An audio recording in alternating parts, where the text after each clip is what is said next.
शारदा की बहू सुधा बहुत अत्याचारी थी और बेटा मुकेश भी हमेशा अपनी पत्नी की ही तरफदारी करता था। इसी वजह से शारदा ने एक दिन घर छोड़ने का फैसला किया। माँ, तुम्हारी वजह से इस घर में रोजाना कलेश होते हैं। तुम यहाँ से चली क्यों नहीं जाती हो? हम पति पत्नी को सुख की जिंदगी जीने दो। माँ, तुमने अपनी जिंदगी को जी लिया, अब हमारी जिंदगी खराब मत करो। मुकेश बेटा, तू सच्चाई को बिना जाने सारी गलती मेरी बता रहा है।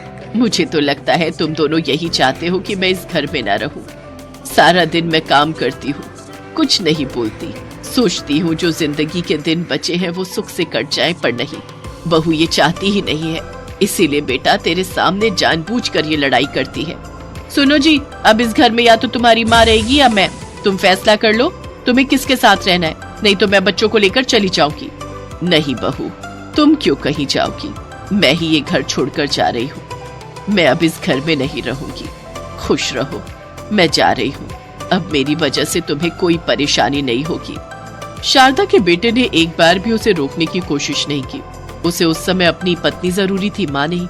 शारदा बहुत कष्ट सह चुकी थी, बहुत दुखी हो चुकी थी, इसलिए उसने दिल पर पत्थर रखकर वो फैसला लिया जो वो कभी नहीं लेना चाहती थी। शारदा ने अपना परिवार छोड़ दिया, अपने गांव से काफी दूर एक दूसरे गांव में जाने के बारे में सोचा और वहां की बस पकड़ ली।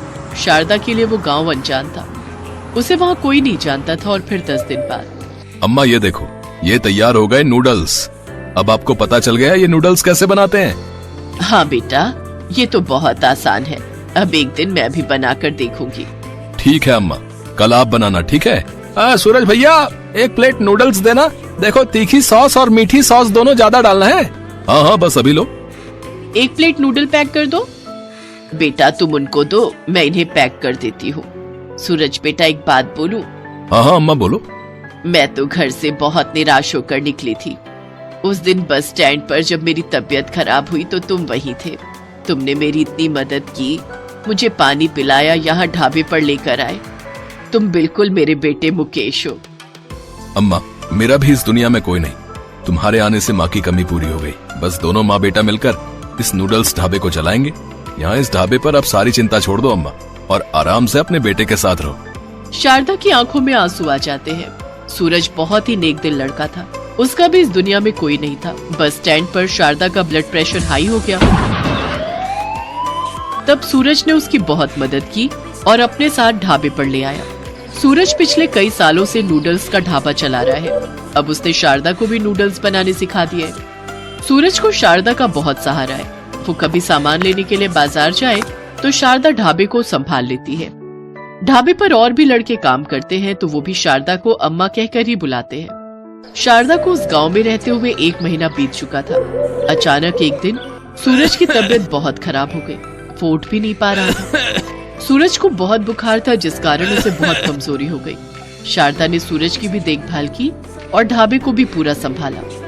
सूरज बेटा, ये लो, दवाई खा लो और ढाबे की बिल्कुल भी चिंता मत करो, मैं सब संभाल लूंगी।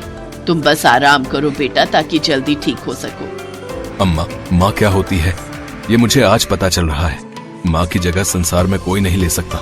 मैंने अपने माता पिता को कभी नहीं देखा।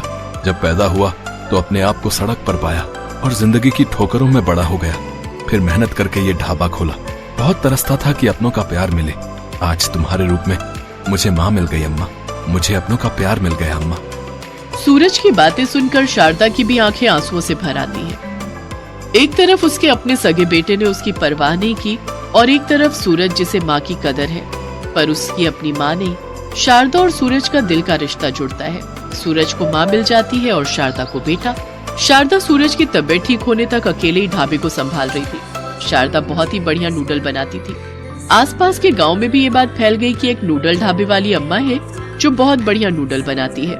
ये बात सुधा के कानों तक भी पहुंची कि उनके गांव से दूर एक गांव में नूडल्स का ढाबा है। तो सुधा ने मुकेश से वहां जाने की जिद की। सुनो, बच्चे भी बहुत जिद कर रहे हैं। सुना है नूडल्स ढाबे पर बहुत ही स्वादिष्ट नूडल्स मिलते हैं। आज तुम्हारी दुकान की छुट्टी है ना, चलो ना, हम उस गांव में चलते हैं, थोड़ा घूमना भी हो जाएगा।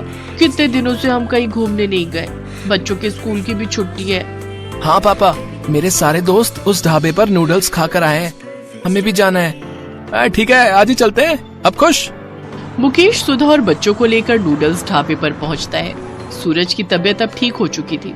उस समय ढाबे पर वही था। अरे भैया, तुम्हारे ढाबे के नूडल्स के बारे में सुना कि यहाँ कोई अम्मा जी हैं जो बहुत स्वादिष्ट नूडल बनाती हैं। आज इसी वजह से हम दूर गांव से आए, जरा हमारे लिए बढ़िया से नूडल्स लगा दो। हाँ हाँ बिल्कुल, आप लोग वहाँ बैठो, मैं अभी तैयार करवाता हूँ। अम्मा जी, आपके हाथों के नूडल्स की फरमाइश आई है। अब तो आपके नूडल्स दूर दूर प्रसिद्ध हो रहे हैं। अरे बेटा, मैंने तो तुमसे ही नूडल्स बनाना सीखा है। तुम तो मेरी ऐसे ही तारीफ करते रहते हो। ढाबे के अंदर से अपनी माँ शारदा को आते हुए देखकर मुकेश और सुधा हैरान रह जाते हैं। ये हैं अम्मा जी, जिनके हाथों के नूडल्स की तारीफ आपके कानों तक पहुंची है। माँ, तुम और यहाँ नूडल्स ढाबे पर? मुकेश अपनी माँ के पैर छूता है। शारदा की आंखों में आंसू आने ही वाले थे कि वो तभी अपने आंसुओं को रोक लेती है। सूरज भी अब तक सच्चाई जान चुका था। शारदा ना चाहते हुए भी थोड़े कठोर स्वर में बात करती है। जिस दिन मैंने घर छोड़ दिया था, उस दिन मेरा और तुम्हारा रिश्ता वहीं खत्म हो गया था। अब मैं सिर्फ अपने बेटे सूरज की माँ हूँ। सूरज बेटा, इन्हें बोलो इंतजार करेंगे। नूडल्स बनाने में मुझे थोड़ा समय लगेगा। मम्मी, ये तो दादी है। दादी नूडल्स बनाती है। मम्मी, दादी, आप यहाँ नूडल्स बनाते हो? हाँ मेरे बच्चों, अब तुम लोग बैठो, मैं तुम्हारे लिए बढ़िया से नूडल तैयार करती हूँ। अम्मा, मुझे पता है इस समय तुम पर क्या बीत रही है। आप कहो तो मैं बना दूं? नहीं बेटा, मुझ में अब इतनी हिम्मत आ गई है कि मैं अपना दिल पक्का रख सकती हूँ। और फिर मेरा बेटा मेरे साथ खड़ा है, जो मुझे हमेशा दुखों से लड़ने की हिम्मत देगा। चलो, अब मैं नूडल तैयार करती हूँ। सूरज शारदा को देखकर मुस्कुरा देता है। मुकेश और सुधा नूडल्स खाते हैं और चुपचाप वहाँ से चले जाते हैं। कुछ दिनों बाद शारदा ने सूरज की शादी कर दी। नई बहू आशा सुधा से बिल्कुल अलग थी। वो शारदा की बहुत इज्जत करती थी। शारदा को सूरज और आशा के रूप में बेटा बहू मिल गए। शारदा ने सूरज के साथ मिलकर नूडल्स के और भी ढाबे खोले। सूरज अपनी कामयाबी का सारा श्रेय शारदा को ही देता था, क्योंकि वो जानता था कि शारदा के उसकी जिंदगी में आने के बाद उसकी जिंदगी बदल गई। जो उसने सुना था कि एक माँ के आशीर्वाद में बहुत ताकत होती है, ये आज उसने देख लिया था। सीमा के पिताजी सब्जी बेचते थे। उनकी तबीयत अक्सर खराब रहा करती थी। इस कारण शाम के समय सीमा उनका काम संभाल लेती थी। एक दिन वो सब्जी बेच रही थी। एक लड़का गौरव उसके ठेले पर आया। गौरव का उस पर दिल आ गया। उसने मन ही मन सोचा कि कितनी प्यारी सी लड़की है, काश ऐसी लड़की मेरी जीवन साथी हो। क्या सोच रहे हो, कुछ चाहिए क्या? ओ हाँ, वो मैं भूल गया था। आधा किलो पालक और आधा किलो आलू चाहिए। सीमा ने सब्जी तौल कर रख दी। अब तो गौरव रोज सीमा को देखने के बहाने से सब्जी खरीदने आने लगा। एक दिन सीमा के पिताजी से गौरव ने कहा, मैं आपकी बेटी को बहुत पसंद करता हूँ और उससे शादी करना चाहता हूँ। क्या काम करते हो? पढ़ा लिखा हूँ लेकिन अभी बेरोजगार हूँ, नौकरी ढूंढ रहा हूँ। गरीब हूँ लेकिन आपकी बेटी को पलकों पर बिठा के रखूंगा। मुझे आपकी बेटी के अलावा कुछ नहीं चाहिए। गरीब आदमी के लिए बिना दहेज दिए बेटी का हाथ किसी के हाथ में देना बहुत बड़ी बात थी, इसलिए उन्होंने शादी के लिए हाँ कर दी। साधारण तरीके से गौरव और सीमा की शादी हो गई। आओ बहू, हमारे घर में तुम्हारा स्वागत है। सीमा ने चारों तरफ देखा। गौरव का घर ज्यादा बड़ा तो नहीं था, मगर हाँ, उसके घर से अच्छा था। उसने सरला के पैर छुए तो सरला ने ढेरों आशीर्वाद दिए। कुछ दिनों बाद गौरव को एक प्राइवेट नौकरी मिल गई, लेकिन कुछ ही महीनों बाद वो छूट गई। ऐसे कैसे काम चलेगा गौरव? कुछ काम तो करना ही पड़ेगा। बोलो क्या करूं सीमा? है पकोड़े तलूं? डिग्रियां लेकर भी कोई जॉब नहीं मिल रही, और जो मिलती है महीने 2 महीने बाद छूट जाती है। बहू, जमा जोड़ा सब खत्म हो चुका है। इसकी नौकरी से भी क्या गुजारा है। इतने खर्चे हैं गृहस्थी के, ये भी बेचारा क्या करे। जानती हूँ माँ जी, ये भी परेशान है, लेकिन अगर ज्यादा नहीं तो थोड़े पैसों में ही कर ले। साग सब्जी का तो खर्चा निकल ही आएगा। कुछ दिनों बाद गौरव को जॉब मिल गई, लेकिन सैलरी केवल 8,000 रुपए थी। इस समय पैसों की बहुत जरूरत थी, इसलिए उसने हाँ कर दी। बहू, आज खाने में क्या बनाया है? कुछ नहीं माँ जी, घर में कोई सब्जी नहीं है। मैं सोच रही थी कि मैं घर आऊँ, पापा 2-4 दिन की सब्जी तो रखी देंगे हमारे लिए। नहीं बहू, ऐसे अच्छा नहीं लगता। वैसे भी क्या कहेंगे कि खर्चा खत्म हो जाता है तो बेटी को हमारे यहाँ भेज देते हैं साग सब्जी लेने। ठीक है तो माँ जी, रोटी बना दी है। मेरी मम्मी ने थोड़ा अचार दिया था, उसी से खा लेंगे। वैसे भी सब्जी के लिए पैसे नहीं है। गौरव की सैलरी भी महीने के आखिर में मिलेगी। सीमा ने खाना परोस दिया। थाली में रोटी और अचार रख दिया। अरे आज तुमने सब्जी नहीं बनाई है क्या? सब्जी के लिए पैसे नहीं है गौरव। कुछ दिन अचार से ही खानी पड़ेगी रोटी। बहू, ये अचार तो बहुत ही लाजवाब है। ये किसने बनाया? मेरी मम्मी बनाती है माँ जी, वैसे मैं भी बना लेती हूँ। आपकी सैलरी मिल जाए तो तुम भी ये अचार जरूर बनाना, सच में बहुत बढ़िया लग रहा है। मेरी मम्मी कहती है अगर एक समय को सब्जी ना मिले तो अचार से रोटी खाई जा सकती है। अरे बहू, इतना स्वादिष्ट अचार मिले तो मैं हर समय अचार के साथ ही रोटी खाऊं। उसके कुछ दिनों बाद सीमा अपनी सास से कहती है, माँ जी कुछ नींबू रखे थे, मैंने उनका अचार बनाया है, जरा ये भी चख कर बताओ। सच में लगता है जादू है तुम दोनों माँ बेटी के हाथों में, जो कोई खाए उंगलियां चाटता ही रह जाए। एक बात कहूँ जी? हाँ कहो सीमा। क्या ये वो लगा रखा है? ठीक से कहो, क्या कहना चाहती हो? मैं सोच रही थी इस तरह के अचार बनाकर बेचना शुरू कर दूं। वैसे भी हम दोनों सास बहू घर में सारा दिन खाली तो बैठे रहते हैं, इस बहाने हमारा समय भी कट जाएगा और हमारी आमदनी भी हो जाएगी। तुम तो बड़ी समझदार हो बहू, लेकिन मुझे अचार बनाना नहीं आता। गौरव अगर हाँ कहे तो फिर मैं आपको सब सिखा दूंगी। ठीक है, इस महीने की सैलरी आने दो, फिर तुम अचार बना लेना, ठीक है? सीमा खुश हो गई। वो 1 तारीख का इंतजार करती रही। गौरव की सैलरी मिलते ही वो कुछ अचार के मसाले, आम, गाजर, मूली, नींबू खरीद लाई और फिर दिखा दी अपनी कारीगरी उसने। अपनी सास की मदद से कई तरह के खट्टे मीठे अचार बनाए। अचार तो बन गया सीमा, लेकिन तुम इसे बेचोगी कहाँ? ये तो हमने सोचा ही नहीं। हम ये अचार बाजार में बेचेंगे, और कहाँ बेचेंगे। और दोनों सास बहू अचार के डिब्बे लेकर बाजार में चली गईं। अचार ले लो, अचार आम का लो, नींबू का लो, गाजर मूली का लो। तभी एक औरत उनके पास आती है और कहती है, बहन जी कैसे दिया ये अचार? 80 रुपए किलो है। ये तो बहुत सस्ता है, 30 रुपए किलो तो आम ही हो रहे। इसकी तो खुशबू से ही मुंह में पानी आ रहा है, पता नहीं खाने में कैसा होगा।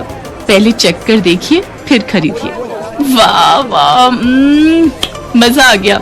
जैसी खुशबू वैसा अचार। लाओ 1 किलो दे दो, हमारी बहू प्रेग्नेंट है, खाएगी तो उसका मन अच्छा हो जाएगा। उस दिन उनका सारा अचार बिक गया। सास बहू दोनों के चेहरे खुशी से खिल गए। वैसे ज्यादा फायदा नहीं हुआ था क्योंकि अचार उन्होंने सस्ते में बेचा था, लेकिन एक उम्मीद की किरण नजर आई कि उनका काम चल निकलेगा। अगले दिन सीमा सरला से कहती है, माँ जी आप सब्जियां काटिए, तब तक मैं मसाला बनाती हूँ। बहू आज कुछ ज्यादा अचार बनाएंगे। और वो हर हफ्ते अचार बनाकर बेचने लगी और अब अचार ज्यादा बिकने लगा। सीमा ने सरला से कहा, माँ जी मेरे मन में एक विचार आ रहा है। बाजार और दुकान पर हमारे ग्राहक बढ़ते जा रहे हैं, लेकिन हमारी कोई पहचान नहीं है। क्यों ना हम अपने अचार को कोई एक पहचान दे? वो कैसे? वो ऐसे, अब हम अपना अचार खुला नहीं बेचेंगे।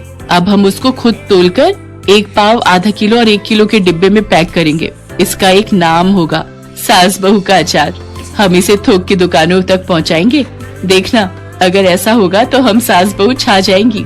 लगता है मुझे भी नौकरी छोड़कर सास बहू की अचार फैक्ट्री में काम करना पड़ेगा।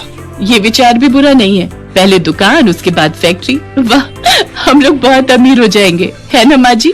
चलो चलो, सपने देखना छोड़ो और अब काम पर लग जाओ, तभी सपना सच होगा। सुना है तुम दोनों बहुत अच्छा अचार बनाती हो, क्या हमें भी सिखा दोगी? हाँ सरिता, बिल्कुल सिखा देंगे। हमने अपनी दुकान खोली है जिसका नाम रखा है सास बहू का अचार। तुम अपने साथ और लड़कियां और बहुओं को भी ले आना, इसी बहाने वो भी अचार बनाना सीख लेंगी और हमारे यहाँ पैकिंग का काम कर लेंगी। इसके बदले हम उन्हें पैसे देंगे। अच्छा, फिर तो मैं कल ही 8-10 लड़कियों का इंतजाम करती हूँ। अगर मेहनत सच्ची हो तो दिन बदलने में समय नहीं लगता। सास बहू अचार की दुकान एक छोटी सी फैक्ट्री में बदल गई। गौरव ने अपनी जॉब छोड़ दी। अब वो अपनी गाड़ी से मार्केट में अचार सप्लाई करने लगा। माँ मैं तो हिम्मत हार गया था, लेकिन तुम और सीमा अचार के बिजनेस को इतनी ऊंचाइयों पर ले जाओगी, मैंने तो कभी सोचा भी नहीं था। बेटा, ये सब सीमा की मेहनत का नतीजा है। नहीं जी नहीं, ये सास बहू की मेहनत